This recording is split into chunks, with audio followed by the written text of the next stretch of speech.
Hello and welcome to Perfection IAS.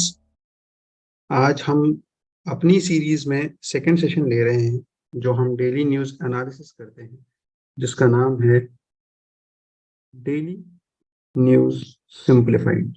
And I am your host, and I am the faculty here for the current affairs. And I welcome you all to this session for the Hindu analysis. आज की date 11 July 2023 and it's Tuesday. So let's begin with the discussion. और आज का जो discussion है ये बहुत ही अच्छा होने वाला है। आज हम करंट अफेयर्स के साथ साथ स्टैटिक भी कवर करने वाले हैं हर एक टॉपिक का। and there was very less important news in the first page today actually, because अगर आप देखो तो हम पिछले कुछ दिनों से देख रहे हैं that there is rain, काफी ज्यादा बारिश हो रही है। there is excess rain in the north India and some districts or the northwestern India, particularly the western India also there are rains। और इसकी वजह से अगर आप देखो तो यहाँ दिल्ली में भी जो हम देख रहे थे, ठीक है, there were memes circulating on social media about this कि बहुत ज्यादा बारिश हो रही है, कैनॉट रिवर बन गया है और ये वाला लेक बन गया है। तो ये सब चीजें हैं, but this is not that important. कल हमने डिस्कस भी किया था दैट दी पर्टिकुलर रीजन जो इन रेंज के पीछे है दैट इज वेस्टर्न डिस्टर्बेंसेस। ठीक है, तो वेस्टर्न डिस्टर्बेंसेस या वेस्टर्न डिस्टर्बेंस जो विंड्स आ रही है अभी, उसकी वजह से high temperature which was there in our north belt, तो उसकी वजह से ये हो रहा था, है ना।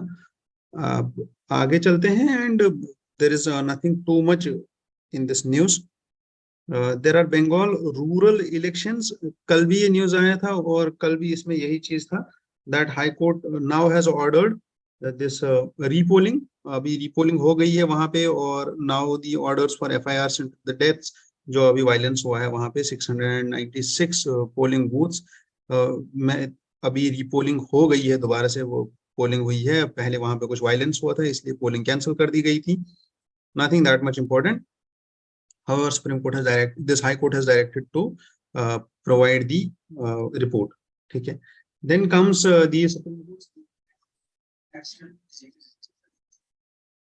ये जो केस है लिंचिंग का, ये थोड़ा सा इंपॉर्टेंट बन जाता है यहाँ पे। ठीक है, तो यहाँ पे क्या हुआ था that there was this case of lynching in 2018। और 2018 में क्या हुआ था कि मॉब लिंचिंग के बहुत ज्यादा केसेस आ रहे थे और उसके बाद 18 से लेके 18 के बाद ही स्टार्ट हुआ था, नॉट स्टार्ट हुआ था एक्चुअल में, बहुत ज्यादा केसेस आने लग गए थे मॉब लिंचिंग के। तो what is mob lynching?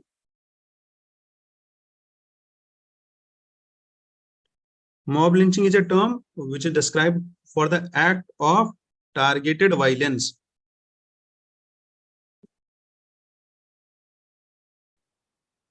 targeted violence by large group of people. At least more than 50 people are there, and this leads to offense against the human body or the private property. This act of a mob believes that by the punishing the victim for doing something wrong, not necessarily illegal, and they take the law in their own hands। और ये लोग क्या करते हैं, एक mob जमा हो जाता है, 50-60 लोग जमा हो गए और उसके बाद ये लोग क्या करते हैं, किसी एक इंसान को ऐसे मतलब कहीं पे भी वायलेंस कर देते हैं और कहीं पे भी लोगों को मार देते हैं। चाहे आप नॉर्थ ईस्ट दिल्ली का वायलेंस देख लो, आप काउ विजिलेंटिज्म देख लो, तो हर जगह ऐसा होता है। पर्टिकुलरली कॉजेज क्या होते हैं मॉब लिंचिंग के?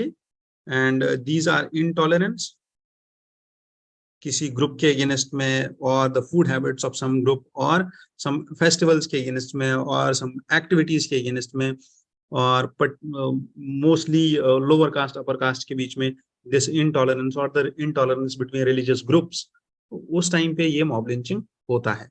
ठीक है, then there are caste biases, ठीक है, और आइडेंटिटीज और कास्ट और religion based biases, or there is cow vigilantism, and there is lack of speedy justice also।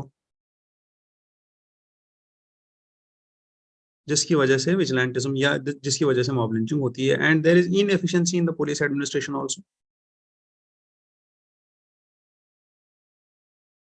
ठीक है।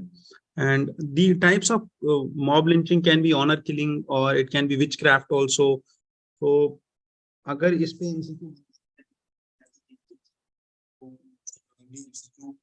अगर बन जाए, ठीक है, अगर इन केस बन जाए एमसीक्यू, तो क्या हो सकता है कि मॉब लिंचिंग के एक्ट्स क्या क्या हो सकते हैं, what can be a mob lynching, किसको हम डिफाइन कर सकते हैं एज अ मॉब लिंचिंग या as an act of the mob, क्या कर सकते हैं। ठीक है, कम्युनल वायलेंस और विचक्राफ्ट और honour killing, there is cow vigilantism, child lifting,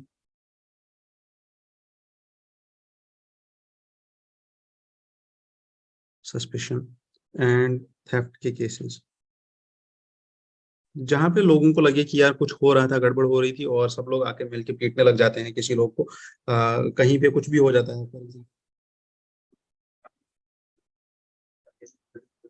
सब लोग आके मिलके उसको पीट के मार दिए वहां पे, तो that can be an act of mob. ठीक है, तो particularly mob lynching is a violation of article 21। ठीक है, क्यों? Because article 21, right to life and property, right to life, right to life and liberty of the constitution which provides for, and this article is particularly grossly infringed when we talk about this mob, क्योंकि उस इंसान को बोलने का मौका ही नहीं दिया जाता है, उस इंसान को लाइफ को डिफेंड करने का मौका नहीं दिया जाता है, and he is just there, he just killed. ठीक है, या उसके अगेंस्ट में ये एक्ट होता है वायलेंस का without the due process of law. ठीक है, पर्टिकुलरली अगर आप देखो लीगल टर्मिनोलॉजी में, without the due process of law or without the procedure established by the law, this act is being done. And such incidents also violate Article 14 and Article 15 of the Indian Constitution. And the mob lynching is nowhere mentioned in the law of the land. तो particularly हमारे constitution में तो mention नहीं है। तो and this is simply put as a murder, and since it has not yet been incorporated under Indian Penal Code also, तो IPC और constitution में ये मेंशन नहीं है। तो अभी अगर आप मुझसे पूछो तो यहाँ पे क्या है, यहाँ पे there was this Tehseen Poonawalla case, जिसके बारे में न्यूज़पेपर में भी लिखा गया है, versus Union of India case 2017 का, जिसमें there were several preventive and remedial measures which were pronounced by the Supreme Court, and Supreme Court actually referred mob as a horrendous act of mobocracy, as a horrendous act of mobocracy। तो ये जो act है, mobocracy का act है, जो यहाँ पे supreme court ने डिफाइन किया था इन दिस केस, जिसका नाम था, जो केस हम अभी पढ़ रहे थे, this case was about Tehseen Poonawalla case 2017। and then court also and then what can be done more in such scenario। ठीक है, अब इसमें और क्या कर सकते हैं, और क्या कर सकते हैं, फर्स्ट इज कि we can set up fast track courts. ठीक है,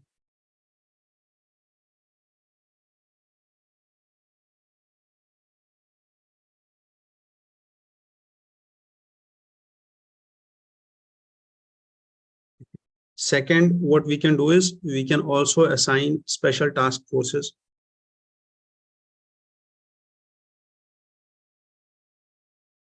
for such thing। ठीक है, एंड उसके बाद we can also provide the victim compensation, victim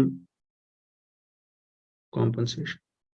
तो सच कैन बी द पॉइंट्स जो हमें मॉब लिंचिंग में याद रखने चाहिए, और यहाँ पे हमारा क्वेश्चन अगर मेंस या प्रीलिम्स से बनता है तो this is enough which we have to deal.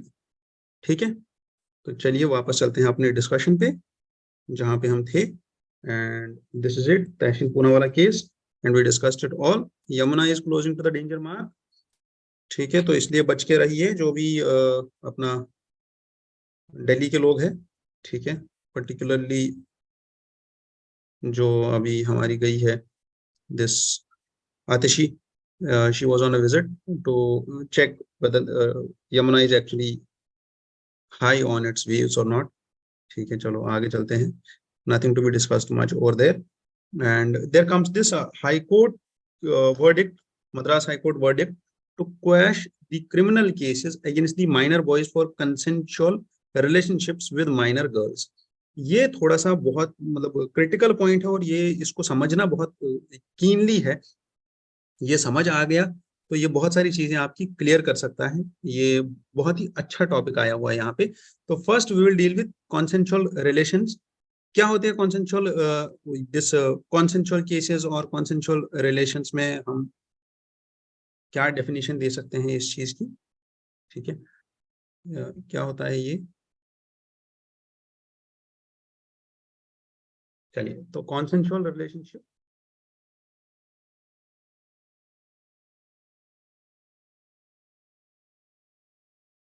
consensual relationship refers to any relationship which is either in past or present. It can be romantic, it can be physically intimate or of the sexual nature। ठीक है, तो it can be of sexual nature also, plus it has to be consented। ठीक है, और whatever the person और whoever the person involve in this, they are involve with consent. ठीक है, अब यहाँ पे की पॉइंट आता है कंसेंट। तो कंसेंट किसका माना जाता है, जो एडल्ट। ठीक है, बट अगर आप न्यूज देखो तो न्यूज में बोला जा रहा है that Madras high court has given this order that minor boys for consensual, or minor boys or minor girls for consensual relationships with minor girls। अब कंसेंशुअल रिलेशनशिप है माइनर बॉयज और माइनर गर्ल्स का, minor जो भी होगा उसका तो consent ही नहीं लगेगा। तो then how can we do with this thing. But the thing is court is just deliberating on this thing कि इनका माइनर अगर रिलेशनशिप में है तो इनका एक चीज चेक किया जाएगा। What will be that, that will be if the interest and the future of the children is involve.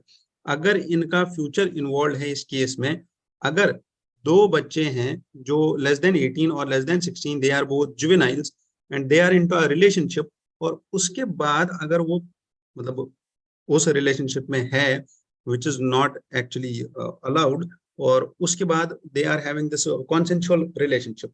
ठीक है, they are having this consensual relationship, तो उस टाइम पे first the thing will be checked is कि whether, because actual में problem कहाँ पे आता है, प्रॉब्लम यहाँ पे आता है कि द अक्यूज्ड और the boy is accused with rape. ठीक है, ठीक है, और he is accused with the charges of kidnapping. ठीक है, जो कि रॉन्ग चार्जेस लग जाते हैं, कभी कभी लग जाते नहीं एक्चुअल में। This is a major case और a loophole in the legal process और द इन द लॉज, कि अगर गर्ल माइनर है तो then there are the charges of kidnapping like impose on that person, और जिसने उसको जो भी द मेल काउंटर पार्ट और द फीमेल काउंटर पार्ट, मतलब the one who is of the minor nature, तो उसको बचाया जाता है, या उसका ये माना जाता है दैट कि उसका कंसेंट जो है, because she is minor, she is not adult and she is not mature enough, और he is not mature enough to give the consent, इसलिए उस चीज को डिफरेंटली डील किया जाता था under legal process. Now Madras high court ने सेट किया अगर ये दोनों बच्चे, if the both are into a consensual relationship, और उसके बाद उनका फ्यूचर डिसाइड करने के लिए we can not put them behind the bars. ठीक है, तो that is why it said that we are questioning the criminal cases which are there against both of them. अब यहाँ पे दो और टर्म्स लगाई गई है साथ में, one is two finger test and another is potency test. ठीक है, तो पहली चीज हम देखेंगे what is two finger test and how is it like, क्या है इसका सीन पूरा। तो टू फिंगर टेस्ट,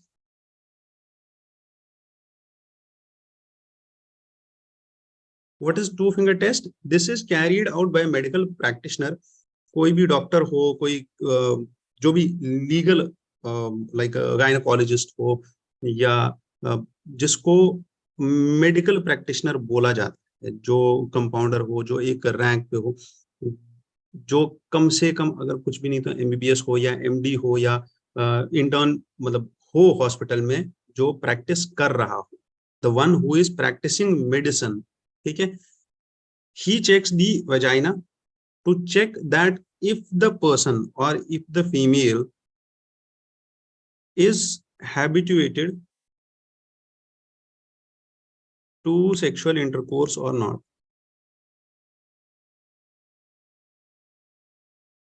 अब यहाँ पे जो ये बंदा चेक कर रहा है, he has the discretion to decide whether she is habituated or not, and this practice is a totally unscientific, ठीक है, this is totally unscientific and there is no definite information which can be derived out of this, and this has no bearing in case of allegations of rape. अगर कभी भी ऐसा होता है तो यहाँ पे रेप के चार्जेस इसके अगेंस्ट में हो, इस टू फिंगर टेस्ट से कोई फर्क नहीं पड़ेगा। यहाँ से क्या कंक्लूजन निकलता है? This is not being considered. A woman who has been sexually assaulted undergoes this medical examination for ascertaining her health and medical needs and the collection of the evidences. However, in such scenario, WHO, World Health Organization, ने बोला है that in its handbook, ठीक है, in its handbook, it has released that there is no place of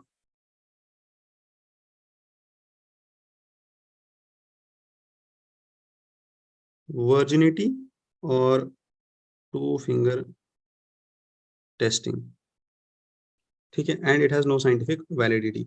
उसके बाद Supreme Court in 2004 has also highlighted that whether a woman is habituated to the sexual intercourse or not, the test is itself, or this two finger test is itself irrelevant for the purpose of determining the ingredients of section 375 of the IPC, ठीक है। तो supreme court ने भी बोला है कि 375 of IPC जो है does not depend on two finger test, ठीक है, and such is the case of this two finger test. और इसको मद्रास हाई कोर्ट ने एस्टैब्लिश्ड बैन इन 2022 अप्रैल 2022 में Madras high court said the state to ban the test, ठीक है। तो such are the all the nits and grits of this whole test. अब इसके बाद आता है एक और पॉइंट जहां पे हमने देखा था दैट द पोटेंसी टेस्ट, ठीक है। आप ये लिख लो सारा, because this you are not going to find on the newspaper itself, तो इसलिए then comes the potency test. इसको लिख के रखो और साथ साथ में नोट्स बनाते जाओ, because this is very much important कि आप नोट्स बनाओ, ठीक है, न्यूज़पेपर के नोट्स बनाओ, इट्स वेरी मच इंपॉर्टेंट। और अगर आपको दिक्कत आता है न्यूज़पेपर के नोट्स बनाने में, फॉलो मी, जैसे मैं बना रहा हूँ वैसे ही आप भी बनाइए, जैसे मैं आपको सिखा रहा हूँ बनाना, ठीक है, वैसे ही आप भी बनाइए। प्लस अगर आपको कोई दिक्कत आता है न्यूज़पेपर नोट्स बनाने में, नॉर्मल नोट्स बनाने में, शॉर्ट नोट्स बनाने में, तो you can directly reach out to me, ठीक है, और you can directly reach out to our office which is Delhi Perfection IAS।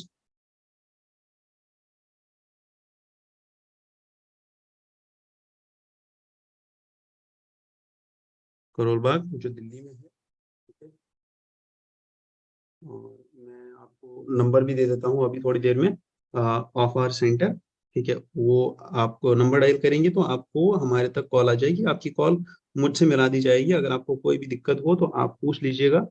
This is the number 9031036712 and ask about SK sir and they will direct you and the call will be connected to me only, ठीक है। Now moving back to the potency test, अब ये potency test क्या होता है?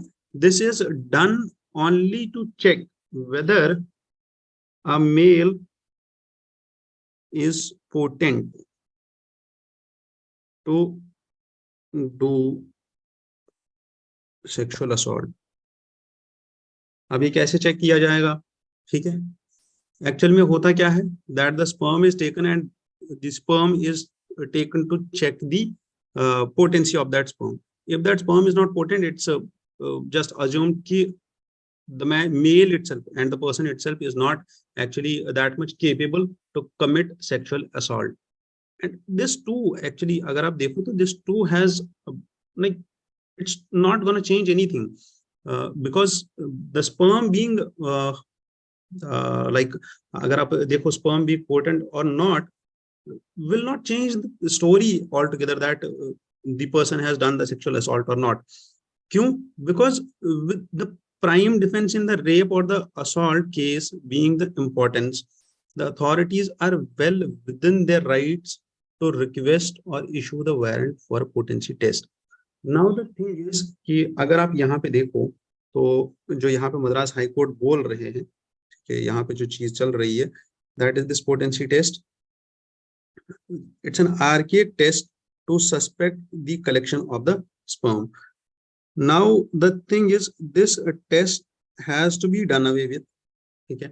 Because just mere by assuming that the sperm of a male is not potent, which means that the male cannot do the sexual assault, is not actually logical. ठीक है, तो ये चीज को मद्रास हाई कोर्ट ने हाईलाइट किया है, and this is what we have to deal with, or this is what we have to understand out of this is the terminology of this act. अब इसमें क्या क्या terms है और इसको ध्यान से देखना है, and this much is the area which is important. Rest of the news is not that much important because it's the story about the case which is going on in Madras High Court. चलिए आगे चलते हैं. Now this will be the part of DS1 में आएगा urbanization, and particularly this can be the also the part of economy and urban spaces. ठीक है, और जियो economics, तो ये लिंक हो जाएगा पेपर थर्ड के साथ भी, और प्लस स्मार्ट सिटीज. ठीक है, तो that is how we link UPSC syllabus. और अगर आपको ये भी सीखना है तो इसके लिए भी आप सीधा मुझे कॉल कीजिए, अभी मैंने नंबर दिया हुआ है, डायरेक्ट कॉल लग जाएगा आपको हमारे नंबर से. From the open air auditoriums to the roadside parks, the cities are repurposing vacant, unused or underused spaces. ठीक है, तो कहीं पे यूज हो, अनयूज हो, अंडर यूज स्पेस हो, इसको हम क्या कर सकते हैं? जैसे अगर आप देखो तो चांदनी चौक का रीवैम्प हुआ अभी दिल्ली में. ठीक है, तो अगर आप फोटो सर्च करोगे रीवैम्प चांदनी चौक, तो वहां पे भी कुछ ऐसा ही किया गया है, that the lanes are being, उन पे वो टाइल्स लगाए गए हैं, and that's all what we are doing. Footpath बनाया गया, and some space which is in between. अगर आप देखो तो वो जो रोड का डिवाइडर होता है वहां पे हम थोड़ा ग्रीनरी उगा देते हैं. And now what the urban areas, यहाँ पे बात हो रही है महाराष्ट्र, गुजरात, ठीक है, Telangana, and Sudarshan Chowk in, I guess this also is in Maharashtra only. And then Kohima, the forest colony was a small patch of land where the of Nagaland. तो सच projects और सच एग्जांपल्स, इनको आप याद रख सकते हो, और ये हमारे मेंस के आंसर्स में कोट हो सकते हैं जब हम अर्बनाइजेशन और सस्टेनेबल अर्बनाइजेशन और द इकोलॉजिकल अर्बनाइजेशन पे क्वेश्चन लिखेंगे. That is how to deal with और how to be in balance between ecology and urbanization. ठीक है, तो दिस इज अ टॉपिक जो कि हम बोल सकते हैं दैट दिस इज अ निश, और दिस इज अ टॉपिक जो ट्रांजिशन टॉपिक है between different subjects of the humanities, whether that is development, whether that is economics, that is ecology, that is sustainability, that is smart cities. तो ये green spaces provide करना, ये जो topic है ये थोड़ा सा क्रिटिकल टॉपिक है, इसको समझना और इसको याद रखना. Moving to the next page और द नेक्स्ट न्यूज जहां पे हम जाएंगे. And the lead editorial today is about artificial intelligence, and the editorial talks about the disruptive impact of artificial intelligence. अगर आपको कुछ भी नहीं पता है अभी तक आर्टिफिशियल इंटेलिजेंस के बारे में, तब भी आपको चैट जीपीटी आपने सुना ही होगा. कहीं ना कहीं इंस्टाग्राम पे अगर रील्स वगैरह देख रहे हो तो कहीं ना कहीं पे चैट जीपीटी सुना होगा. ठीक है. आपने बहुत सारे और डॉट एआई के नाम से, ठीक है, पोर्टल्स देखे होंगे. Dot AI. ठीक है. फिर ये पोर्टल्स क्या करते हैं, ये आपके लिए मीम्स बनाते हैं, या आपके लिए स्टोरीज लिखते हैं, या आपके लिए पोएम्स लिखते हैं, या आपके लिए कंटेंट लिखते हैं. और ये एआईज आपके लिए कोडिंग करते हैं, ये एआईज आपके लिए सॉफ्टवेयर्स बनाते हैं. तो there is a multitude of functions which these artificial intelligence or these chatbots, particularly chatbots, can provide you. अब ये है क्या actually? This is provided with a bulk database. अब इसके पीछे बहुत सारा डेटा होता है और बहुत सारा डेटाबेस होता है. इसका एक्सेस होल इंटरनेट का है. ठीक है. तो ये क्या करता है, अगर आप इसको कोई भी क्वेरी देते हो, आप इसको कोई भी क्वेरी दे दो कि व्हाट विल बी द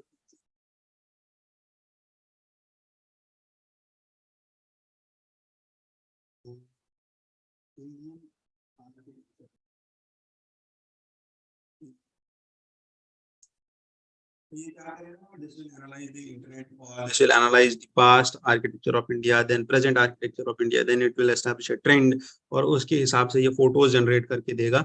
और वो फोटोज होंगी आज से 2070 की फोटोज, कि उस टाइम पे हमारे आर्किटेक्चर में क्या क्या चेंजेस हो गई होंगी.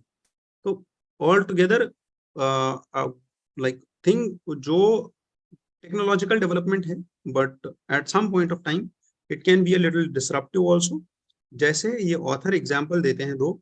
One is about self driving cars, robocops, जो कि नॉर्मल थे, और दी ऑटोमेशन ऑफ फैक्ट्रीज, कि फैक्ट्रीज में हमने रोबोट्स लगा दिए और वो रोबोट्स काम कर रहे हैं, वो पार्ट्स को असेंबल कर रहे हैं, गाड़ियां तेज बन रही है और प्रोडक्शन तेज हो रही है. But now the artificial intelligence is taking the leap into the artistic form also, or the humanistic form also. That is like, वो क्या करते हैं, writing poems, giving the pickup lines, qualifying the toughest exams like UPSC also. You can directly ask ChatGPT about writing 10 different introductions, 10 different conclusions to the same question, and the best one which you can get is वो आप रख सकते हो. ठीक है.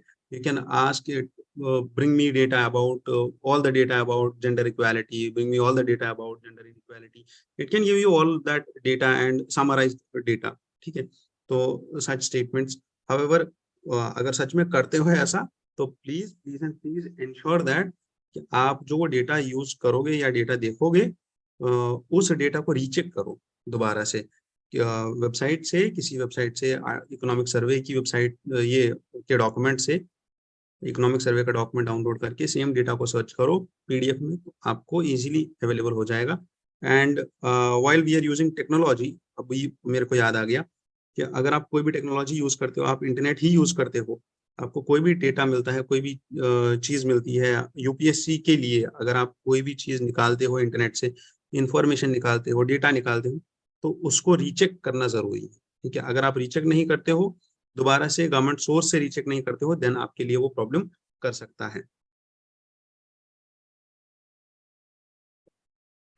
Now the thing is, this author is here mentioning about the ethical debate which can be on these generative AIs, that these have subsided the realization that users will have a productivity powered upper hand over a non-user. अब यहाँ पे ethical debate ये है कि जिसको ये technology आती है और जिसको नहीं आती है, अब उन दोनों के बीच में डिबेट हो जाएगा, और उन दोनों के बीच में एक ऐसा डिस्कशन होगा कि like who should use it and who should not. अब अगर कोई लोग है जिनको आता है, वो प्रोडक्टिविटी पावर्ड हो जाएंगे, उनके पास प्रोडक्टिविटी बढ़ जाएगी, उनकी प्रोडक्टिविटी बढ़ जाएगी. हाउएवर जिनको नहीं आता है वो पीछे रह जाएंगे. Same is the case, Covid आया, जिन्होंने जो टेक ओरिएंटेड थे, जिन्होंने टेक्नोलॉजी पे काम किया, वो लोग आगे बढ़ गए, वो स्टार्टअप्स आगे बढ़ गए, वो बिलियनियर बन गए, वो यूनिकॉर्न्स बन गए। अब जिन्होंने कोविड में भी बैठ के शांति से देखते रहे क्या करें क्या करें क्या करें, चेंज लेके आए नहीं लेके आए, तो वो लोग पीछे हो गए and they lost the game. Now the thing is, in a study called generative AI at work, actual में ये जो ऐसे है, ये जो एडिटोरियल इसने पूरा लिखा है ऑथर ने, these are actually the research associates both, ठीक है, he is a research associate and he is an assistant professor, Santosh Kumar. इन्होंने कुछ स्टडीज पढ़ी है, चाहे वो स्टडीज यहाँ मैसेच्यूसेट्स की है या वो studies price water house corps की है, गोल्डमैन सैक्स की है, और कुछ स्टडीज यहाँ पे और है, ठीक है। तो द एक्चुअल थिंग इज, जो हमें यहाँ पे देखनी है, दैट इज आर्टिफिशियल इंटेलिजेंस का potential in development and growth of India, ठीक है। तो इस पे आप 10 पॉइंट्स निकाल के रखो, जो आपके लिए बहुत ही हेल्पफुल होगा कल को आंसर लिखने में। And this also talks about the national innovation. And अभी हम इस एडिटोरियल को थोड़ा सा और देखते हैं। कुछ पॉइंट्स यहाँ पे लिखे हुए हैं, that it talks about the Price Waterhouse Coopers, जो प्रिडिक्शन की है दैट दिस एआई, इसको इंटीग्रेट करने से global GDP can increase by 14% और $15.7 ट्रिलियन बाई 2030। तो एक और चीज ये है that global GDP can increase by 7% in April 2023 in the next 10 years। तो कुछ कुछ स्टडीज है, अगर आप देखो दोनों स्टडीज में भी वेरिएशन है, and such studies have to be taken lightly, इतना ज्यादा नहीं।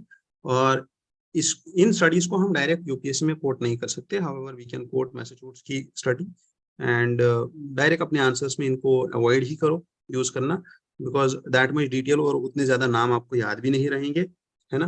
अगर आर्टिफिशियल इंटेलिजेंस पे इकोनॉमिक सर्वे में कोई चीज आती है तो उसको आप कोट कर लेना। प्लस हमें बस ये देखना है कि इंडिया में आर्टिफिशियल इंटेलिजेंस पे क्या क्या स्टेप्स लिए जा रहे हैं, गवर्नमेंट क्या क्या कर रही है, how much are we doing on that, ठीक है।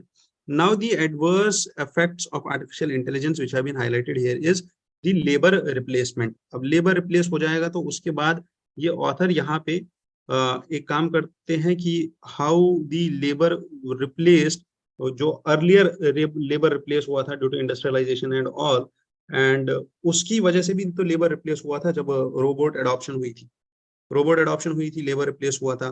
But now we are seeing कि 50 to 70% of the changes in US wage structure over last 4 decades have been there only due to the routine tasks in industries, जिससे rapid automation हुआ था। तो ये author यहाँ पे आर्ग्यूमेंट देते हैं कि रोबोट जब हमने अडॉप्ट किए थे तो उसकी वजह से भी there was labour displacement, labour replacement particularly. अगर हमने रोबोट्स ले लिए तो अब लेबर का काम तो खत्म हो गया, फिर लेबर का काम खत्म हो गया तो उससे क्या हुआ, ठीक है, उससे हुआ ये कि वेज स्ट्रक्चर चेंज हो गया। कहाँ का, यूनाइटेड स्टेट्स का वेज स्ट्रक्चर चेंज हो गया due to this automation. However अगर आप देखो this analysis that 15 to 35% of the work in US economy is exposed to automation. However, currently अभी वर्ल्ड में 60% of the workers are employed in occupations that did not exist in 1940s। तो जब भी कोई technology आती है, अगर वो टेक्नोलॉजी आने के बाद चेंज होता है लेबर स्ट्रक्चर, तो इसका मतलब ये नहीं है कि बस लेबर रिप्लेस हो रहा है, इसका मतलब ये है कि technology itself is creating avenues and jobs of different type for the labour. अब डिफरेंट टाइप के जॉब्स बनेंगे और डिफरेंट टाइप के जॉब्स क्रिएट होंगे, तो उससे हेल्प ये हो जाएगी कि टोटल जॉब चेंज हो जाएगा। जॉब चेंज हो गया तो उसके बाद जहां पहले काम कर रहे थे, पहले लेबर का काम कर रहे थे, मैकेनिकल काम कर रहे थे, अब चेंज होकर कुछ और काम करेंगे, तो नए नए जॉब्स आएंगे, नई नई अपॉर्चुनिटीज आएंगी, उससे डरना नहीं है।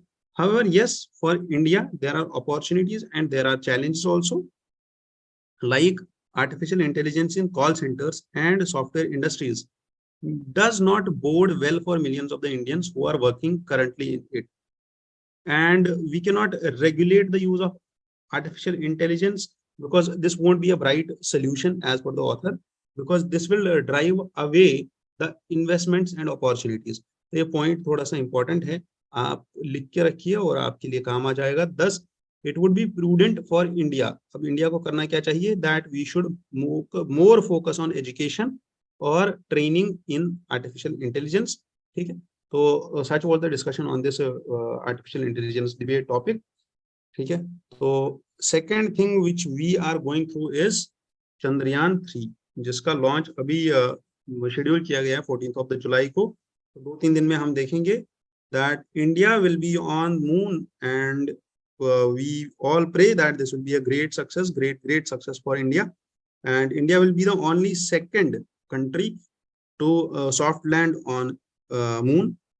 ठीक है, now the thing is Chandrayaan 3 speaks to moon's rings rising importance in the scientific political milieu. Done. तो कौन सा व्हीकल हमने कल भी डिस्कस किया था, दैट GSLV Mark 3 इसको लेके जाएगा फ्रॉम श्रीहरिकोटा। चंद्रयान 2 सबको याद होगा that was the saddest moment for whole India and us also, when the Chandrayaan 2 crashed, and it was launched in July 2018. थोड़ा सा याद रखना, विक्रम प्रज्ञान, क्या पता ये टर्म्स को मिक्सअप करके इस बार Chandrayaan 3 में पूछ ले प्रीलिम्स में। ठीक है, ऑप्शंस में विक्रम या प्रज्ञान डाल दे, तो इसको याद रखना है that this was the part of Chandrayaan 2। Then comes the Chandrayaan 3. This rocket will place the payload in an elliptical orbit around the okay, ठीक है। चलो, तो इसमें हम पहले देखते हैं Chandrayaan 3 के बारे में। Chandrayaan 3 will be launched by, this will be launched by GSLV Mark 3, ठीक है, from Sriharikota, and the propulsion module, sorry,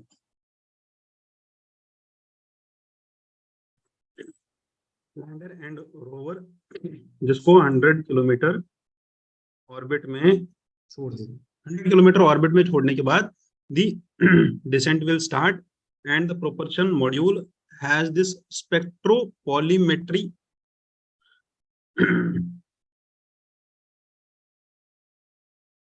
polarimetry of habitable planet Earth. ठीक है, जिसका नाम है SHAPE. This is the propulsion module, जो इस GSLV Mark 3 को प्रोपल्शन देगा, जो इसको थ्रस्ट देगा, जो इसको ऑर्बिट में घुमाएगा। ठीक है, this payload is there to study the spectral and polarimetric measurements of the earth from the lunar orbit। ठीक है, तो ये जो शेप है, this will be in lunar orbit and it will study earth from that orbit। Done. अब इसके बाद जो लैंडर है, इसका लैंडर का नाम क्या है, chest, and this chest is there to measure the thermal conductivity and temperature। ठीक है, thermal conductivity and temperature, and there is this instrument for lunar seismic activity, जिसका नाम है लीसा।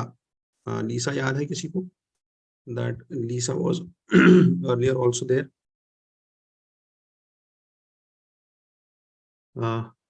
पिछली बार भी, no, this is ILSA actually.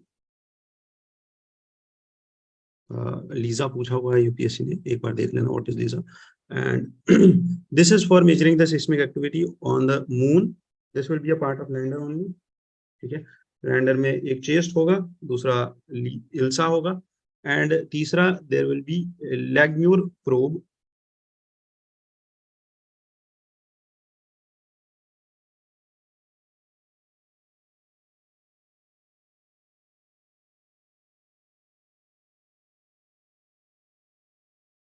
also known as LP. This will be there to estimate the plasma density of moon. And there is also a passive laser retro reflector array from NASA which is accommodated for the lunar laser ranging studies. तो laser ranging studies के लिए यहाँ पे हमारे पास NASA का laser retro reflector है। तो these will be the components of lander, ठीक है, and this will be in the orbit and this will be around the orbit. Plus जब रोवर होगा, जो यहाँ पे रोवर का पार्ट है, जैसे हमने पहले देखा था विक्रम एंड प्रज्ञान, यहाँ पे जो रोवर होगा, rover here has what, first there is this, rover में क्या क्या है यहाँ पे, first is alpha particle, x-ray spectrometer जिसका नाम है APXS, and there is also LIBS LIBS, that is laser induced breakdown spectroscope,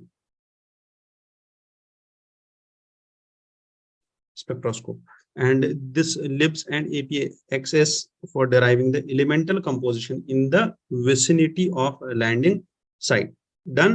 तो यहाँ पे हमारे पास चंद्रयान के ये कुछ कंपोनेंट्स है जो हमें याद रखने हैं। लैंडर मॉड्यूल में क्या है, प्रोपल्शन मॉड्यूल में क्या है, और रोवर में क्या क्या है। तो द 3 की objectives of Chandrayaan 3 are: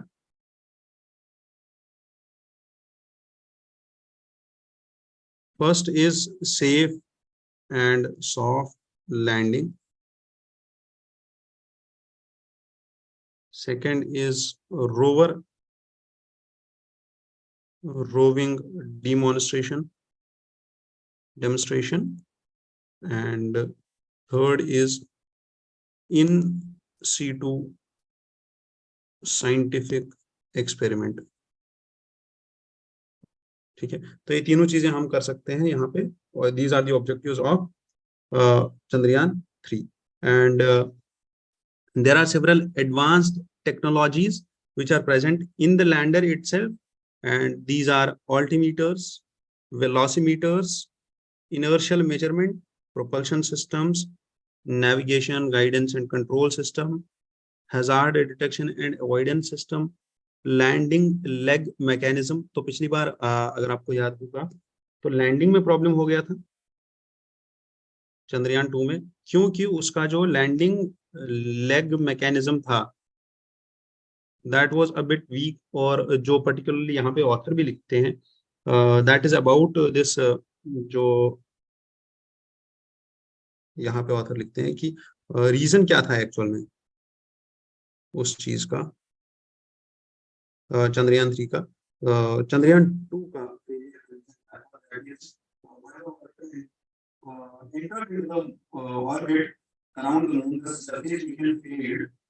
at the lander crashed instead of executing a slow descent। ठीक है, तो जो लैंडर था वो क्रैश कर गया, उसके जो लेग सिस्टम था वो भी थोड़ा सा दिक्कत कर गया, और जो प्रोपल्शन सिस्टम था वहां पे भी थोड़ा सा ग्लिच आ गया था, इसलिए ग्रेजुअल लैंडिंग नहीं हो पाई।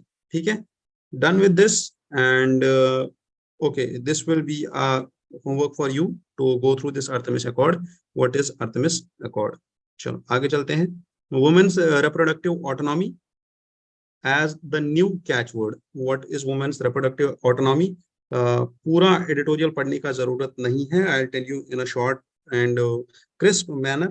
this is the World Population Day, and UNFPA, United Nations Population Fund officer, and this team or the country director of Bhutan, जिनका नाम है Andrea M Wojnar, and she is talking about the reproductive autonomy। she is talking about the decision making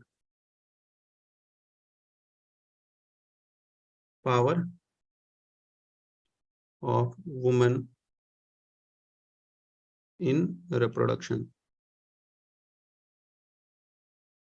मतलब जब भी एक, और in while the conceiving of child, the actual में the decision of conceiving a child और the decision of having a child, that is reproductive autonomy which she is talking about. And in such a scenario she talks about the family planning services which actually are there because we are currently obsessed with the total fertility rates. अगर आपने यहाँ पे देखा होगा, अगर आपने ध्यान से देखा होगा तो NFHS 5 भी हाईलाइट करता है the fertility rate which is 2.1% for India currently, है ना. नाउ द थिंग इज कि we are obsessed with this fertility rates कि कितना होना चाहिए, कितना होना चाहिए. However actually if we see the family planning services, they are already available to all, and we are also obsessed with one more thing, that is which number of child should be there, कितने child होने चाहिए, एक ideal population कितनी होनी चाहिए. Number of childs is this total fertility rate, and total number of population community की idea, family का, country का कितना पॉपुलेशन होना चाहिए, दैट इज ऑल्सो नंबर. और वो नंबर भी हम कंट्रोल करना चाहते हैं कि इंडिया की पॉपुलेशन कम हो जाए, वो है ज्यादा है. That is all what she is talking about कि we should not focus on these numbers, rather what should we focus on is that how population stability comes. And she says that population stability comes when reproductive and sexual health decisions are free of discrimination, coercion and violence. The reproductive and sexual health services are affordable, acceptable, accessible, and of high quality. That the women and couples are supported to have a number of children they want when they want them. That is कि first of all आपको करना क्या है, जो भी sexual health या reproduction के decisions हो वो फ्री ऑफ डिस्क्रिमिनेशन हो, उनमें कोई डिस्क्रिमिनेशन ना हो कि अगर वुमेन लोअर कास्ट की है तो कुछ और होगा, अगर वुमेन लोअर क्लास की है, अगर वुमेन अफ्रीकन है, ब्लैक है, ठीक है, सब सहारन है, तो उस हिसाब से डिस्क्रिमिनेशन ना हो, कोअर्शन ना हो, वायलेंस ना हो, मैरिटल रेप ना हो, ठीक है. And this women should not be considered as a child bearing machine, उतना ना हो. बट क्या हो एक्चुअल में, हेल्थ सर्विसेज और सेक्सुअल हेल्थ सर्विसेज जितनी भी हो वो सारी की सारी अवेलेबल हो, वो सारी की सारी अवेलेबल हो, वो एक्सेसिबल हो सब लोग के लिए, और एक्सेप्टेबल हो कि अगर कोई नहीं चाहता है बच्चे रखना अभी, लेटर रखे. कॉन्ट्रासेप्टिव्स हो, there should be availability of contraceptives, whether that is use of condoms or whether that is use of pills or whether that is use of medicine or anything, that should be available to all, and the couple should be in that manner to decide. ये एक couple decide करना चाहिए कि उनको कितने बच्चे चाहिए और कब बच्चे चाहिए. That is how it is, ठीक है. And no world and on such scenario this director of Bhutan or the country head of Bhutan, UNFPA, she highlights that the most recent National Family Health Survey of India talks about that just 10% of the women in India are independent to take decisions about their own health, and only 11% of the women are do believe that the marital violence is acceptable. ठीक है, 11% औरतों को ये लगता है कि marital violence is acceptable. And if a woman refuses to have sex with her husband, कि if this thing happens that a woman is refusing to have sex with her husband, she can face violence and this is totally acceptable. तो ये चीज जो है ये गलत perception है, ये चीज नहीं होना चाहिए.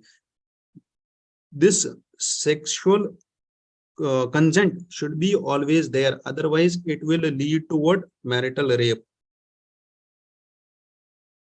ठीक है, मैरिटल रेप का कॉन्सेप्ट का टॉपिक अपने आप में बड़ा है, तो we will discuss it some other day, that what is marital rape and when it is considered to be a marital rape.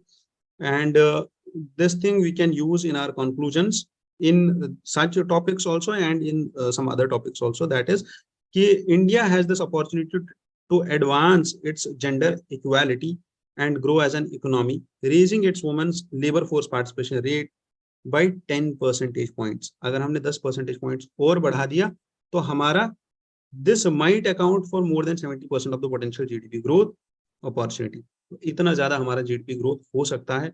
This is a very important point. आप अगर इसको लिख के रखो तो आपके आंसर्स में हेल्प हो जाएगी, आपके लिए बहुत अच्छा आंसर बन सकता है, इससे आपका कंक्लूजन बहुत अच्छा होता है, हो जाता है एक आंसर का. Moving to the next editorial, and this is opinion.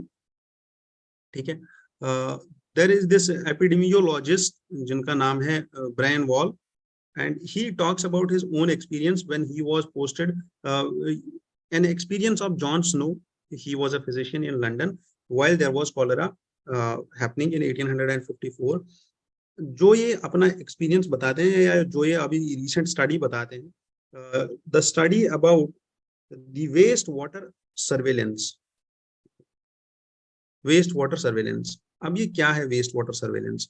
कि जितना भी वेस्ट वाटर निकलता है किसी भी कम्युनिटी से, किसी भी सिटी से, उसको चेक किया जाए, उस कम्युनिटी के वेस्ट वाटर को चेक किया जाए जो कि गंदा पानी निकल रहा है ड्रेन्स से, उसको चेक किया जाए और उससे पता चलेगा हमें कि कौन सी बीमारी फैलने वाली है, कौन सी बीमारी किस कम्युनिटी को लगने वाली है, यहाँ कौन सी बीमारी प्रेवेलेंट है, और वही चीज है जो हमें हेल्प करेगी इन दी सर्वेलेंस ऑफ पब्लिक हेल्थ, और पब्लिक हेल्थ को चेक करने में. Like it talks about the strategy of this surveillance. जब हम इस वेस्ट वाटर को चेक कर रहे थे, जो लैंसेट ग्लोबल हेल्थ रिपोर्ट आई थी, जो पब्लिश हुआ है, ये एक मैगजीन है द लैंसेट. लैंसेट मैगजीन में एक स्टडी पब्लिश हुई थी about this this surveillance of waste water, और उसकी हेल्प से India has been able to enjoy और test the victory over the polio virus. Polio virus अभी इंडिया से टोटल खत्म हो चुका है, अभी इंडिया में नहीं है total polio virus. And 80 years, it took 80 years or it took more than that time to just ensure this thing कि आज से 80 साल पहले जो स्टडी आई थी about public health surveillance through waste water, India में थ्रू पोलियो सर्वेलेंस और through waste water surveillance polio को इरेडिकेट करने में this was of a great help. And this author suggests such measures for the like disasters like COVID-19 pandemic. उस time पे भी we could have identified such things through wastewater management. And now this author tries to integrate the surveillance of wastewater through the wastewater surveillance mechanisms. And ये चाहते हैं कि आयुष्मान भारत जो digital mission है उसमें भी हम इस चीज को इंटीग्रेट करें, और उसकी वजह से India can provide a better public health service, a better platform for health services to the citizens of India. And then the author talks about the India's leadership, which is there on the international platforms like G20, and this could serve as an opportunity to elevate the significance of innovative approaches to disease surveillance. India यहाँ पे ऐसा काम कर सकता है कि जितने भी अभी हम प्लेटफॉर्म्स पे हैं, चाहे G20 हो, चाहे SCO का हमारा अभी लीडरशिप है, चाहे हम क्वाड में लीडरशिप पे हैं, ठीक है, या हम डेमोक्रेसी समिट कराए हैं अभी,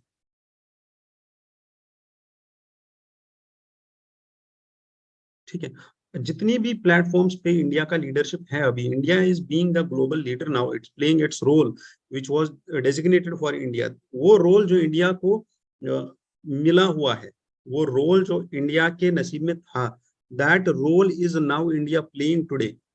जो रोल इंडिया का डेस्टिनी था, that India is destined, India की ये तकदीर थी कि उसको ग्लोबल लीडर बनना था, और वो रोल पे इंडिया अभी है, वो रोल इंडिया अभी प्ले कर रहा है. तो उस टाइम पे इंडिया को हर एक अपॉर्चुनिटी देखनी पड़ेगी और हर एक अपॉर्चुनिटी को हार्नेस करना पड़ेगा.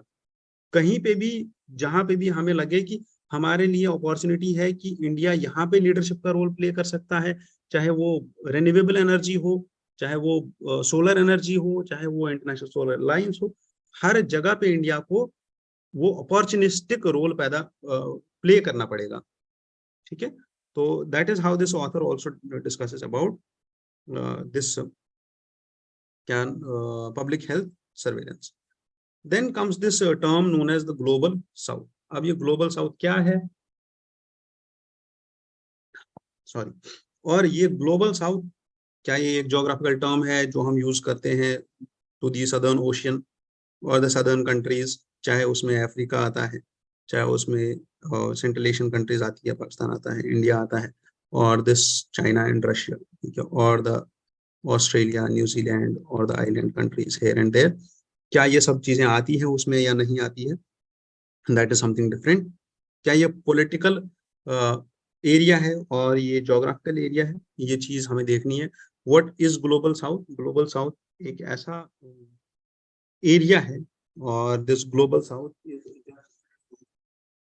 ठीक है, जिसको यूज किया गया था। और ये एक ऐसा टर्म है जो करंटली डेवलपिंग और अंडर डेवलप्ड नेशंस के लिए यूज किया जाता है इन द इंटरनेशनल रिलेशंस और इन द इंटरनेशनल लैंग्वेज।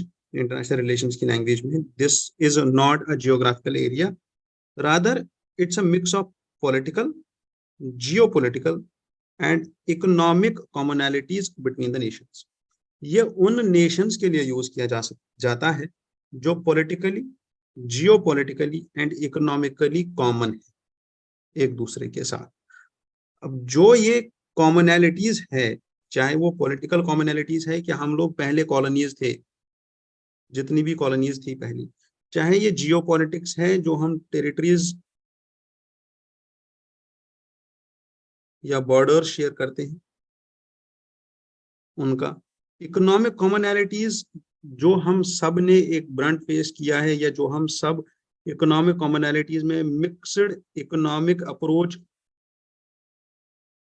लेके चलते हैं। We are not neither are we strictly capitalist और neither nor are we totally socialist.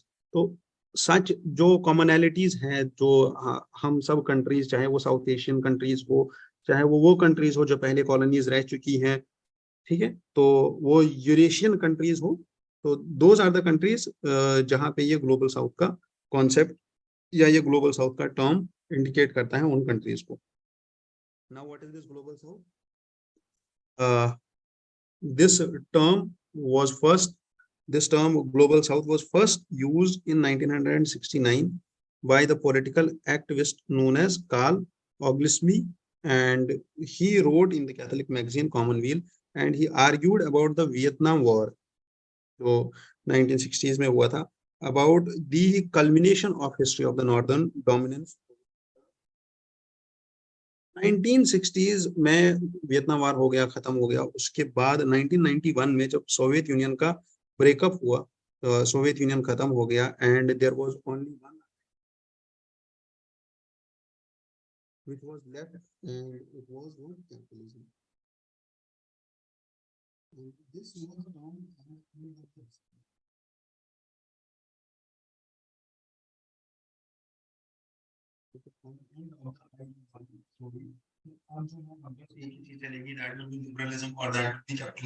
and nothing else will be there now, and there will be only liberal ideas now। और ये Soviet Union का case खत्म हो गया after the second world war, और उसके बाद दिस ग्लोबल साउथ इमर्ज्ड, ठीक है। And this global south term, it was particularly this was being used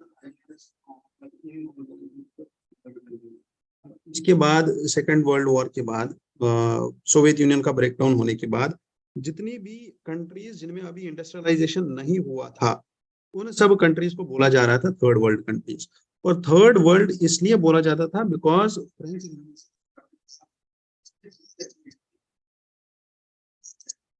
first one was referred to as the advanced or the capitalist nation or the capitalist class, and second one was this capitalist class or the feudal lords were there in the first estate, और second estate में traders थे, और third estate में वो लोग थे जो tax पे कर रहे थे, विच वाज दे।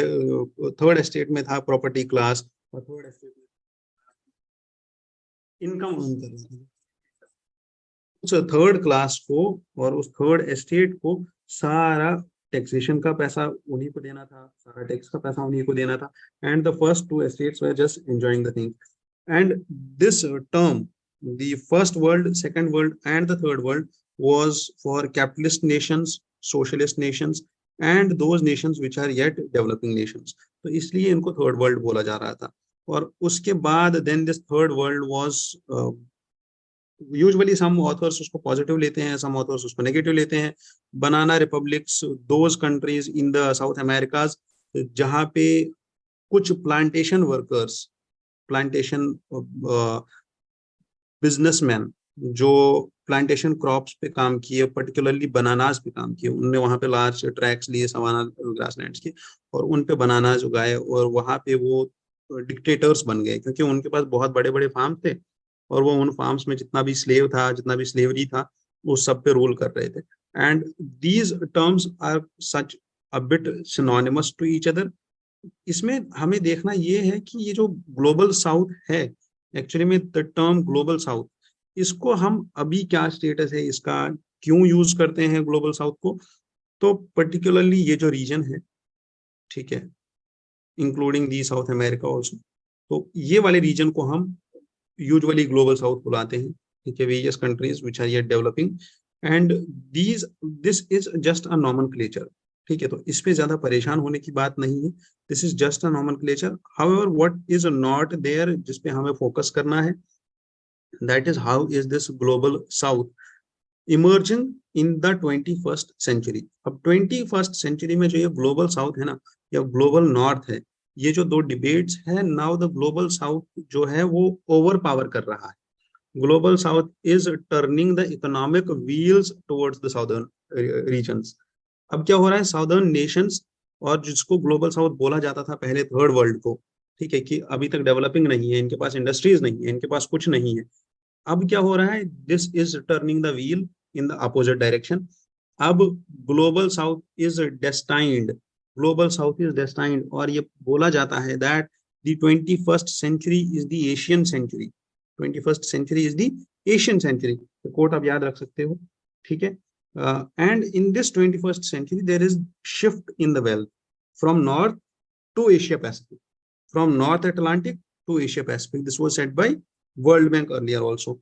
एंड अब क्या हो रहा है, दैट द वर्ल्ड के जो रिचेस्ट लोग हैं वो साउथ में मिल रहे हैं, वो लोग सदर्न नेशन से आ रहे हैं। 2030 में this is projected that out of the four largest economies of the world, China, India and Indonesia will be from Asia only. ठीक है, तो three will be of Asian, और द ग्लोबल साउथ से तीन कंट्रीज आएंगी और global north से बस एक कंट्री आएगी। तो that is why this debate is happening. ठीक है, एक्चुअल में this will hamper the US hegemony. ठीक है, जब इकोनॉमिक पावर्स सदर्न होंगे तो यूएस कहाँ पे, फिर इकोनॉमिक हेजमनी यूएस की थोड़ा सा हैम्पर हो जाएगी, चैलेंज हो जाएगी। And then global south which is also dominating the BRICS nations, BRICS bloc को डोमिनेट कर रहे हैं। And this BRICS nations they have surpassed the global G7 club, जो नॉर्दर्न कंट्रीज है जिनमें न्यूयॉर्क वगैरह, बीजिंग, तो वहां पे भी उसको economically we are taking over that also. Plus billionaires are from Beijing more than the New York City. That is how this wheels are turning in the backward direction. And political sphere maybe also the Asian countries are much doing well.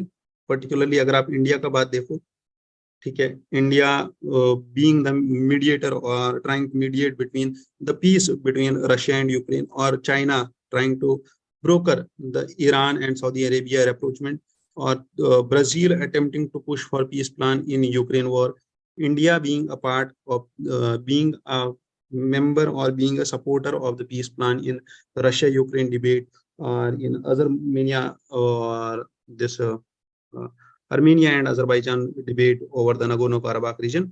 तो हर एक जगह पे political sphere में भी और economic sphere में भी, because this about geopolitics and geoeconomics, and दोनों जगह पे ग्लोबल साउथ और the southern countries of the globe they are playing a part.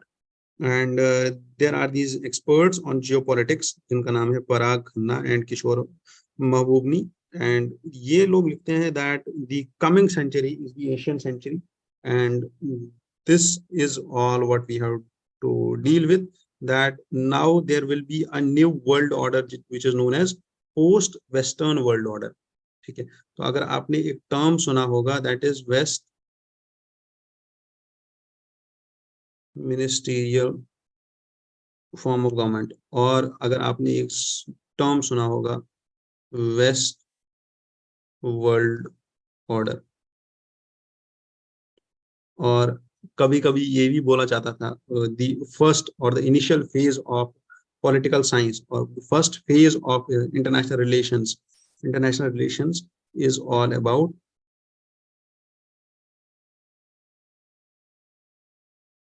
Western Western relations, or it can be also said that the IR is nothing but US foreign policy. तो these were such statements जो पहले पहले बोले जाते थे about international relations, about the dominance or the hegemony of the West in the international relations or in the at the international platform. ठीक है. Now moving ahead to the next editorial, and this next editorial is about palliative care and the non-communicable diseases. So actually this author is much talking about the guidelines, communicable diseases, and it says that the guidelines, they are limiting the palliative care to only the cancer patients. However, the actual care has to be there for non-cancer patients. ठीक है. तो non communicable disease और non communicable disease particularly इसमें बहुत सारे लोग आते हैं. इसमें डायबिटिक लोग आते हैं, इसमें कैंसर पेशेंट्स आते हैं, एलिमेंट्स का इशू है जिनका, पर्टिकुलरली स्पाइन का इशू है जिनका, like there are much more disease in NCDs, and out of the total there is a disease burden of 80% out of all the diseases which leads to NCDs. ठीक है. तो NCDs are like important, and palliative care in NCDs is very much important. As you can see that ये author कुछ चीजें यहाँ पे highlight करते हैं. That is nearly 1.4 million people are diagnosed with cancer in India every year, while diabetes, hypertension and respiratory disease are also on the rise. तो ये जो NCDs है about diabetes, hypertension, respiratory diseases, यहाँ पे भी palliative care बहुत जरूरी होता है.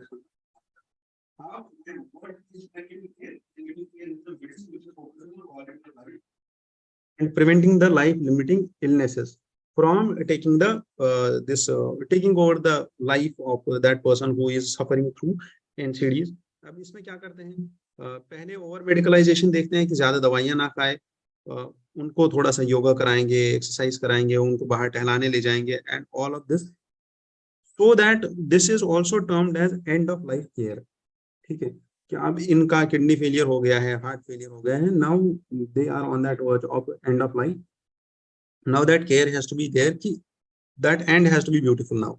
ठीक है. तो talking crude about it, and why, how many of the people need actually palliative care. Palliative care is a tertiary healthcare facility which is available at tertiary healthcare facilities in the urban areas. However, this author talks about this thing that palliative healthcare must be delivered at least at the health and wellness centers or the sub center level at the village level, and the people who have to come to the district hospitals for palliative care is a failure of the health system. ठीक है. तो ऐसा नहीं होना चाहिए. ये palliative care इंसान को घर पे अवेलेबल होना चाहिए, घर पे नहीं तो सब सेंटर पे अवेलेबल होना चाहिए. Because if you see that the Global Atlas of Palliative Care 2020 talks about that the need of palliative care was higher for non-cancer illnesses than the cancer illnesses. ठीक है. There are some NGOs also who are working on it, on the palliative care, and that is all out of this whole debate which is there in this editorial, and nothing as much important. Particularly palliative care में post independence India has made improvements in healthcare, 3-tier health system of India, जिसमें अभी there are national health programs, Ayushman Bharat, national health insurance scheme also, which are the positive efforts. So that is how we are going to deal with this topic, and I don't think there is anything much important in this. तो आपको बस palliative care के बारे में पता होना चाहिए. Manipur violence, it's still going on, nothing to be dealt here.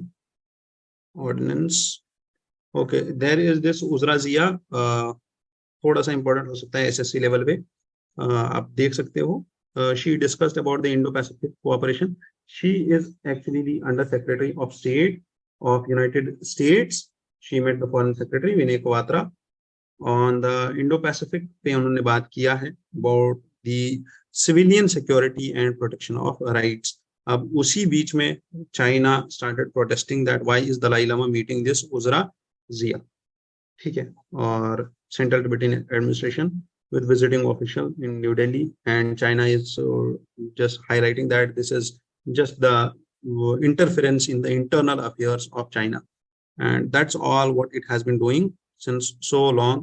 यहाँ पे All India Muslim Personnel Board, they have met this Bharat Rashtriya Samiti, and they are strongly opposing the Uniform Civil Code. Uniform Civil Code Article 44 Constitution, already we have dealt with it, और हमने अभी पढ़ चुके हैं इस चीज को, ठीक है, तो nothing to be dealt here.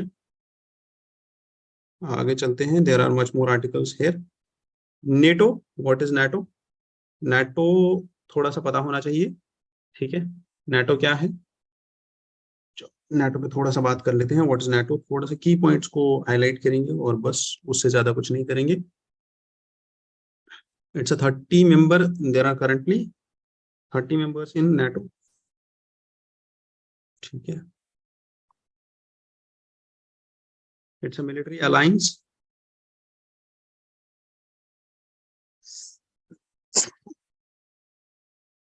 also known as Washington Treaty.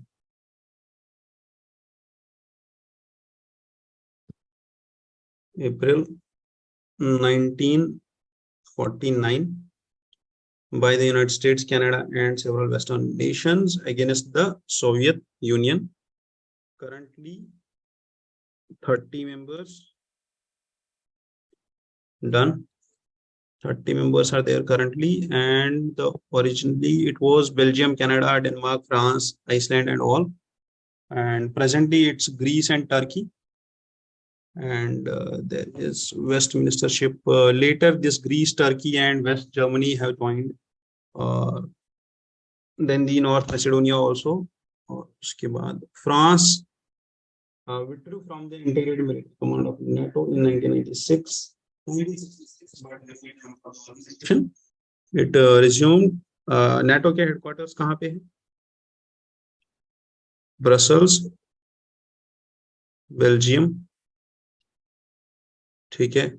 Headquarter of allied command operations is in Mons, Belgium, ठीक है. तो objectives of NATO, there are 2 objective, political objectives and military objectives. Political objectives में democratic values को establish करना, and military objectives में peaceful resolution of disputes, ठीक है. ऐसा नहीं समझना कि सीधा जाके पीसफुल रेजोल्यूशन ऑफ डिस्प्यूट्स, ठीक है. NATO फंक्शन कैसे करता है? It has an integrated military command, जहां पे ये काम करता है, and must respect the basic values that underpin the alliance. And NATO बना क्यों था? Because of the world war 2 1940s, western European and economic west. World war 2 के बाद ये सब चीजें कहानी शुरू हो गई थी कोल्ड वॉर में, and particularly there are alliances of NATO. First is Euro Atlantic Partnership Council, जिसके बारे में आप पढ़ सकते हो. First is Atlantic Partnership Council, जिसके बारे में आप पढ़ सकते हो. Then there is Partnership for Peace Program.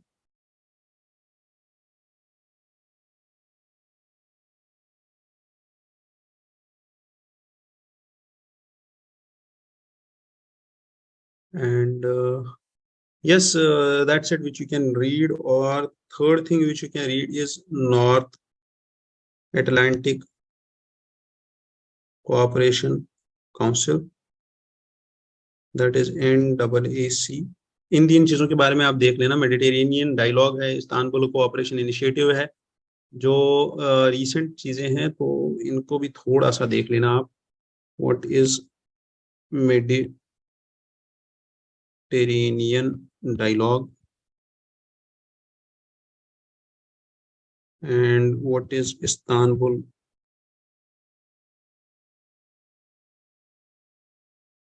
Cooperation initiative, ठीक है. तो ये 2 चीजें आप देख लेना, एंड इट्स डन. चलो आगे चलते हैं. ठीक है, रशियन प्रेसिडेंट पुतिन पता नहीं क्या बोल रहा है। Solomon Islands and China science deal on the police economy and technology. Again, जैसे मैं पहले भी बोलता हूँ, हमेशा बोलता हूँ दैट सोलोमन आइलैंड्स का मैप मैं अभी निकाल के दिखा सकता हूँ, but I won't show you. I want you to go open your atlas and check your atlas कि सोलोमन आइलैंड्स कहाँ पे है। सोलोमन आइलैंड्स को हाईलाइट करो and that is your work and you have to do it if you are a little bit serious about this examination. अगर आपको newspaper मिल रहा है, न्यूज़पेपर में से प्लेसेस ऑन न्यूज आपको ढूंढ के मिल रहा है कि which place in is in news, तो वहां पे आपको एटलीस्ट इतना तो करना पड़ेगा कि प्लेस आपको ढूंढनी पड़ेगी। Otherwise there won't be any fun of doing the things together. ठीक है, जब हम साथ में, इतना बड़ा इंस्टीट्यूशन आपके लिए कोई काम कर रहा है, आपके लिए इतना सीरियस इनिशिएटिव ले रहा है दैट आपके लिए न्यूज़पेपर तक को सिंप्लीफाइड करके लेके आ रहे हैं through this DNS programme, daily news simplified. ठीक है, this much of effort is being from the institution side, तो आपके लिए, आपकी सक्सेस के लिए आपको थोड़ा सा काम करना पड़ेगा and that is about this Atlas and all. आपको थोड़ा थोड़ा जो असाइनमेंट्स में दे रहा हूँ उनको साथ साथ में करना पड़ेगा। ठीक है, कल के न्यूज़पेपर के डिस्कशन से हमारा एक क्वेश्चन बना हुआ है, वो क्वेश्चन मैं अभी शेयर कर दूंगा आज भी कि उसका क्या करना है। और जो हमने कल डिस्कस किया था क्वेश्चन, जो हमने कल वाले न्यूज़पेपर से उठाया था क्वेश्चन, उसको भी थोड़ा सा देख लेंगे। Now comes the term about foreign portfolio investors and foreign portfolio investments, and there was this Hindenburg case, Adani Hindenburg case, जो अभी एक रिपोर्ट आई थी which was from some institution, जो बाहर का इंस्टीट्यूशन था। आई गेस 3-4 महीने पहले एक रिपोर्ट आई थी about this Adani Hindenburg case. और इसमें now SEBI FPI not having to disclose final owner is challenge in Adani Hindenburg case, क्योंकि FPI जो है वो एक्चुअल ओनर नहीं बता सकते। अगर ये इंडिया है और ये एक FPI है, ठीक है, this is registered in India at SEBI. ठीक है, इस चीज को समझना अच्छे से है कि क्या चल रहा है। और ये एक फॉरेन कंट्री है।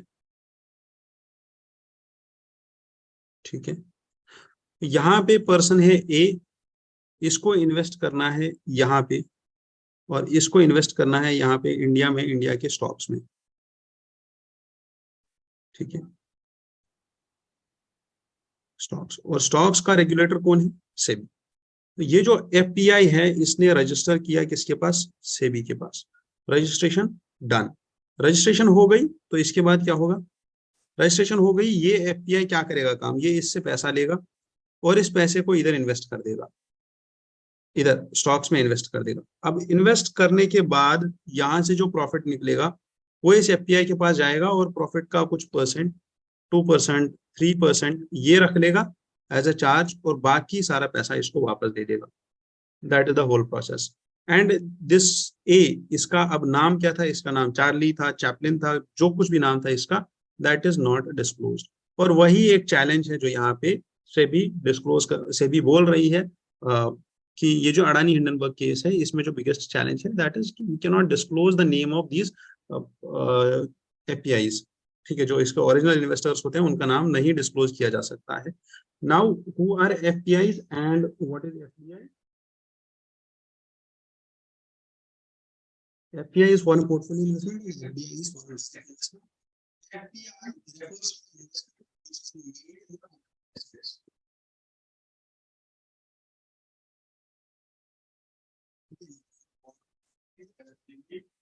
enterprise which is based on money by the foreign investment.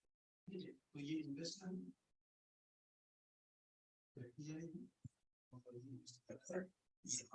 now FDI, what is this? This is an international investment, and this investment is a direct investment. ठीक है, and this investor is directly investing into the enterprise of another country. This too is foreign only. ठीक है, foreign investor only.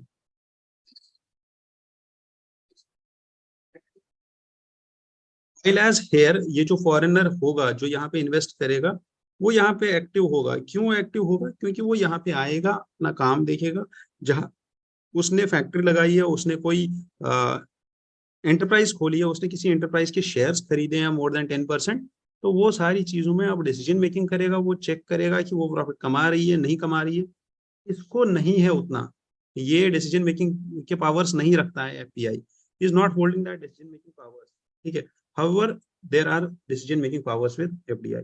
Another thing is कि investment is made for short term, while as here it is usually long term, and these are volatile in nature। कि minor change भी अगर monetary policy में आ गया या fiscal policy में change आ गया, तो ये लोग क्या करते हैं, ये पैसा लेके गुल हो जाते हैं, ठीक है। एंड दिस इज स्टेबल, और ये डायरेक्ट उठा के पैसा अपना चले जाते हैं और ये अपने पैसे को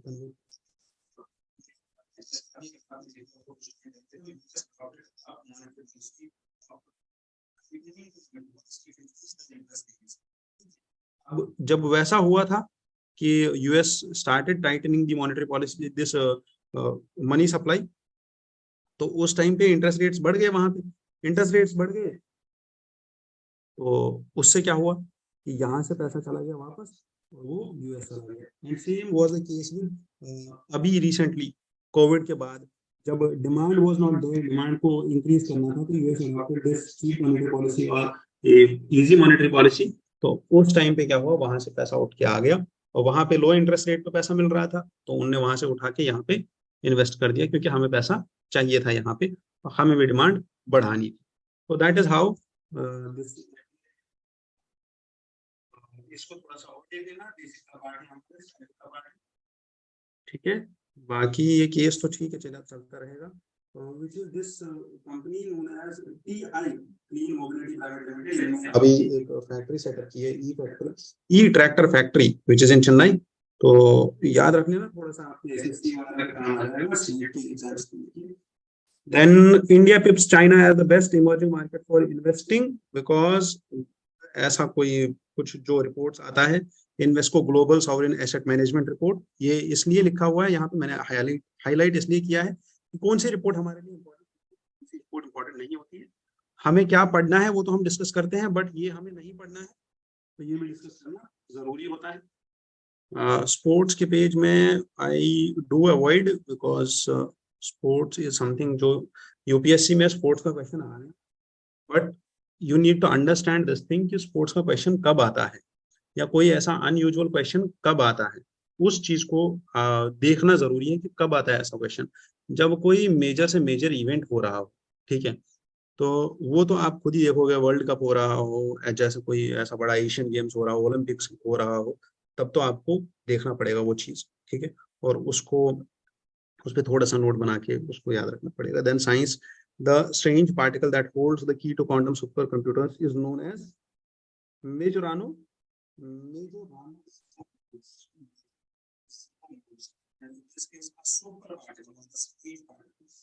recently developed, and this can be used as a powerful form of computing, and this computing will be called as topological quantum computing. They can work as qubits and won't easily lose the information vested with them. Such computers could also take advantage of peculiar mathematical rules known as non-abelian statistics. इस line को बहुत अच्छे से समझने के लिए we will go deep into this editorial. इस editorial में क्या लिखा हुआ है, रिसेंटली एक नया डिस्कवरी हुआ है और एक नया पार्टिकल पाया गया है जिसका नाम है मेजोरानो जीरो मोड्स, ठीक है, and this has a potential to revolutionize the quantum computing. What does Majorano mean? All the subatomic particles, जितने भी subatomic particles हैं इस दुनिया में, they all are made up of what? Fermions. अब यहाँ पे there was a British physicist in 1928 जिसका नाम था Paul Dirac. He tried to link quantum mechanics with this subatomic particles and with the theory of relativity, और वहां से निकला Dirac equation. And what is this Dirac equation? This tries to describe the behavior of subatomic particles that move at near the speed of light. जितने भी subatomic particles हैं जो move कर रहे हैं किसी डायरेक्शन में at the speed of light, उनका बिहेवियर क्या होगा, that is what is all about this Dirac equation. What he noticed was that the equation predicted the existence of an anti-particle for each of the particle. और वहीं से start होता है that such that if the two meet, they accommodate each other. That they enter each other. That is particle and anti-particle. And that is all the particulate matter, और वहीं से फिर link हो जाता है इसका theory of relativity, and that goes deep into the physics. ठीक है, तो वहां हमें नहीं जाना है, हमारे ना तो समझ आ रहा है ना तो यूपीएससी पूछेगा कभी। ठीक है, क्योंकि हम यहाँ पे लेटेस्ट बन के तो नहीं है। What is Majorano's zero mode? All the particles have four quantum numbers associated with them. No two particles in the same system can have the same four quantum numbers. The numbers are together like each particle's ID. ठीक है, ये definition हमें याद रखना मतलब these Majorano zero modes का। And then what is non-abelian statistics? In these what we are doing, these are simply mathematical rules।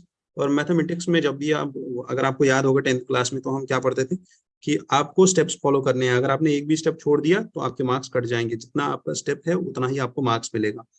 And अगर आपने एक स्टेप गलत कर दिया तो आपका आंसर गलत निकल जाएगा। And same is the case with non एबिलियन statistics.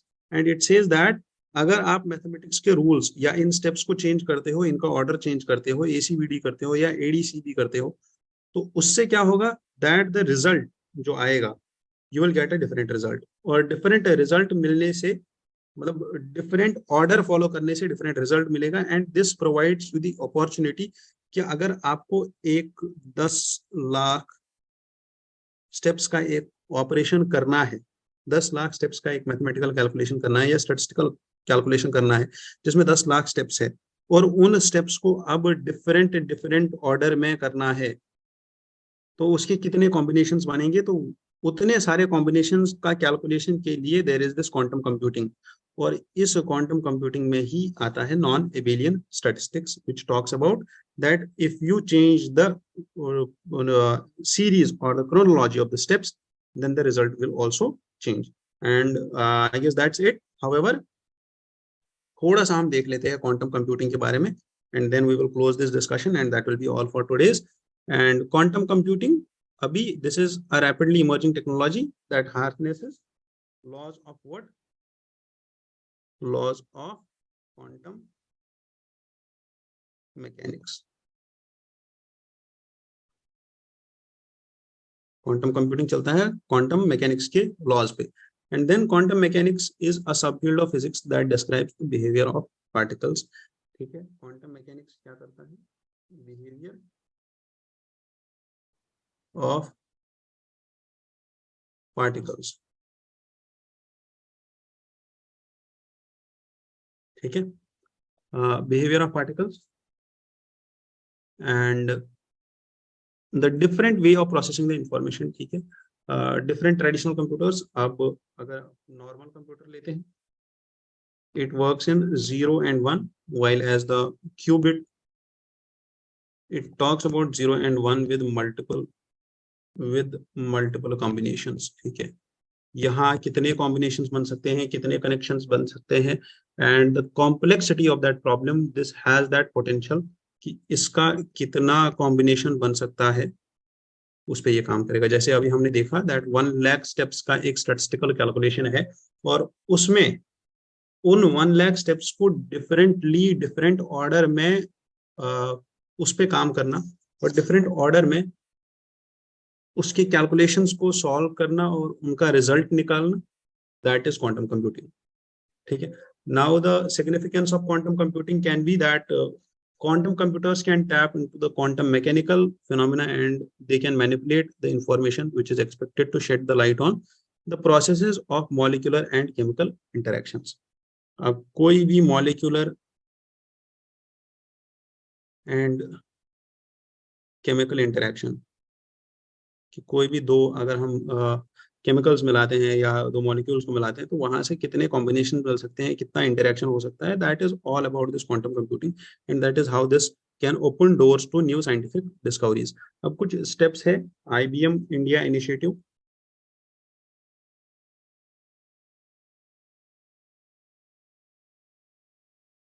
On quantum computing. जो इंडिया में चल रहा है। First was about this quantum computing challenge और आईबीएम का quantum computing, it's known as kit, and it's an open software, open source software development kit, ठीक है। And ये डेवलपर कम्युनिटी के लिए आया था, और quantum week and quantum text books are there. Then there is IBM का एक क्वांटम एडुकेटर प्रोग्राम जिसमें ये एजुकेशन देते हैं। देन देर आर सम की initiatives of government of India also, and first will be the national mission on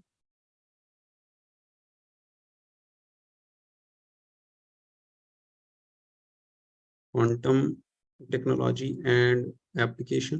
It was passed in 2021 budget, and it allocated 8,000 crores towards the national mission on quantum technologies for the development in quantum computing, cryptography, and communication.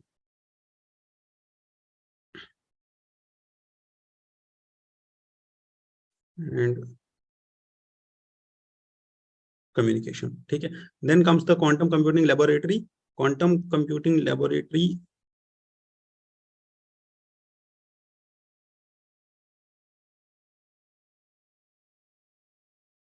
quantum computing laboratory, this was set up in 2021 by Indian Army, and this is set up in MP.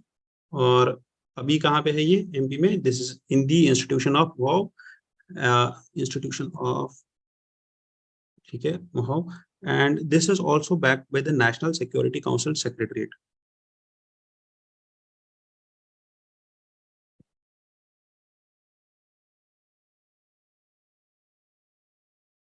ठीक है। Then comes the quantum communication lab. This is the center for development of telematics, या जिसको हम C dot भी बोलते हैं, ठीक है। This launched the quantum communication lab, और there are some other initiatives also जो आप देख सकते हो। One is I hub, and there is some startups also जो काम कर रहे हैं। One is QNu labs which is in Bangalore, ठीक है। There is one more known as Boson Q और भिलाई। ये आप देख लो, थोड़े बहुत स्टार्टअप्स है ये, और ये आपके काम आ जाएंगे आपके एग्जाम्पल्स को कोट करने में और आपको हेल्प करने में, कहाँ पे? आपके मेंस में, ठीक है। चलो, we are done with this, ठीक है। And I guess today's discussion is over. And कल का जो क्वेश्चन था, जो आपने शायद लिखा भी होगा, and which was about the Jio politics and Jio economics में इनकेस का क्या रोल रहेगा। करंटली आज का जो क्वेश्चन होगा, that will be about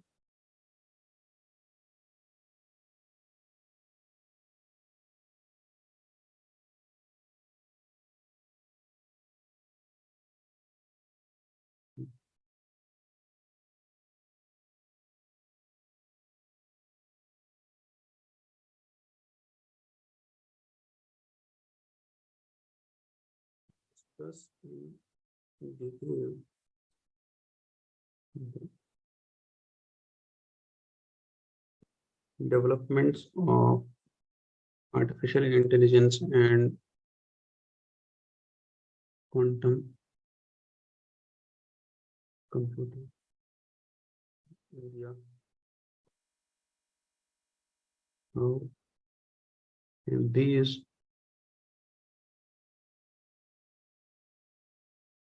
help in economic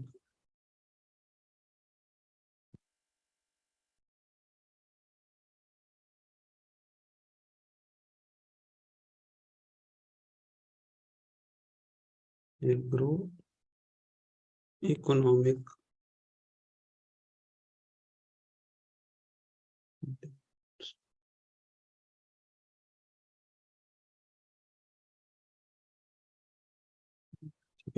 what's it's potential, 250 words का क्वेश्चन होगा ये एंड 15 मार्क्स इसमें आएंगे।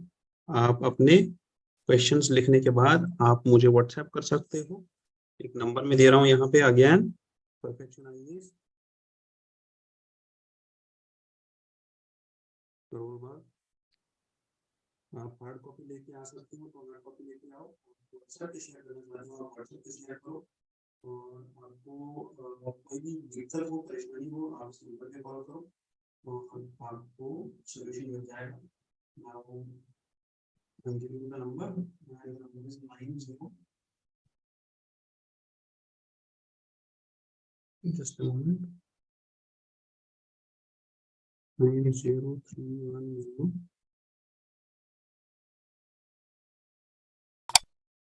3712। आप इस नंबर पे व्हाट्सएप करो, अपना पीडीएफ भेजो आंसर का and I will help you out.